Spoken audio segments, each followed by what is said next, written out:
الذين استقاموا قال أعوذ بالله من الشيطان الرجيم بسم الله الرحمن الرحيم ألف لام را تلك آيات الكتاب المبين إنا أنزلناه قرآنا عربيا لعلكم تعقلون نحن نقص عليك أحسن القصص بما أوحينا إليك هذا القرآن وإن كنت من قبله لمن الغافلين.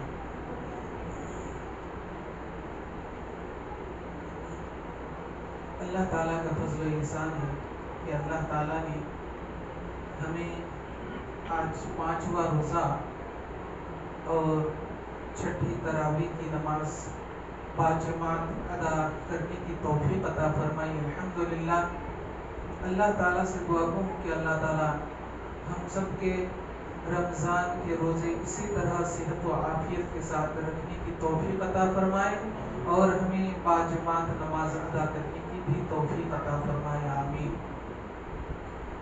محترم سامعین، جیسے کہ میں نے آپ سے یہ ذکر کیا تھا کہ شروعاتی 4 یا 5 دن رمضان کے کچھ اہم مسائل ذکر کروں گا. اس کے بعد قرآن مقدس کے اندر احسن القصص حضرت یوسف علیہ السلام کے واقعہ کو کہا گیا ہے. یہ واقعہ آپ کے سامنے تفصیل کے ساتھ پورے رمضان میں سناؤں گا انشاءاللہ. تو آج سے اس سورہ کا آغاز تلاوت کر کے میں آغاز تو کر چکا ہوں لیکن ترجمہ باقی ہے. تو آئیے سب سے پہلے اس کا ترجمہ سن لیتے ہیں. اللہ تعالیٰ کا ارشاد ہے الف لام را. یہ الف لام اور را یہ حروف مقطعات. حروف مقطعات ایک ایسا حروف ہے جس کے معنی و مفاہیم اللہ تعالیٰ کے سوا کوئی نہیں جانتے. یہاں تک کہ نبیوں کو بھی اللہ تعالیٰ نے نہیں بتایا. یہ اللہ ہی کو ان کا علم ہے، اللہ کے سوا کسی کے پاس یہ علم نہیں ہے. اس لیے جب بھی استاذ محترم قرآن کی تفسیر کرتے ہیں اور اس طرح کے حروف مقطعات آ جاتے ہیں تو صرف پڑھ دیتے ہیں اور کہہ دیتے ہیں واللہ اعلم بمرادی، یعنی اللہ تعالیٰ ہی اس کے مراد کو، ان کے مقصد کو، ان کے مطلب کو، ان کے معنی کو وہی جانتا ہے، اس کے سوا کوئی نہیں جانتا. تو یہاں بھی شروعات میں الف لام را یہ حروف مقطعات میں سے. تلک آیات الکتاب المبین، یہ روشن کتاب کی آیتیں. روشن کتاب، اس قرآن مقدس کو روشن کتاب کہا گیا ہے، یعنی واضح کتاب کہا گیا ہے. ہر ایک بات کو واضح طور پر کھول کھول کر کے بیان کرتے ہیں، اس لیے روشن کتاب کہا گیا ہے. اِنَّا أَنزَلْنَاهُ قُرْآنًا عَرَبِيًّا لَعَلَّكُمْ تَعْقِلُونَ. یقیناً ہم نے اس قرآن کو عربی میں نازل فرمایا. کیوں فرمایا؟ لَعَلَّكُمْ تَعْقِلُونَ، تاکہ تم سمجھ سکو. اللہ کے رسول صلی اللہ علیہ وسلم کی زبان عربی تھی، اس لیے عربی میں ہی قرآن مقدس کو نازل فرمایا، کیونکہ جس کی جو لینگویج ہوتی ہے، جو زبان ہوتی ہے، اسی زبان میں وہ زیادہ سمجھتے ہیں. اس لیے اللہ تعالیٰ نے اس قرآن مقدس کو عربی زبان میں نازل فرمایا، کیونکہ عرب کی زبان ہی عربی تھی. نبی کریم صلی اللہ علیہ وسلم کی زبان تھی عربی تھی، اس لیے عربی میں نازل فرمایا. نحن نقص علیک احسن القصص، کہ ہم آپ کے سامنے تمام قصوں میں سے سب سے بہترین قصہ سناتے ہیں. بما اوحینا، جو کہ آپ کی طرف ہم نے وحی کی، الیک ھذا القرآن، اس قرآن کے ذریعے سے، وَإِن كُنتَ مِن قَبْلِهِ لَمِنَ الْغَافِلِينَ، جبکہ اس سے پہلے تمام غافل میں تھے، یعنی غفلت میں تھے، ان سے واقف نہیں تھے. اذ قال یوسف لأبیہ یا ابت انی، اور اس وقت کو یاد کرو کہ جب حضرت یوسف علیہ السلام نے لأبیہ اپنے باپ سے کہا یا ابتی، اے میرے والد محترم، انی رأیت، یقیناً میں نے دیکھا، 11 کوکبا،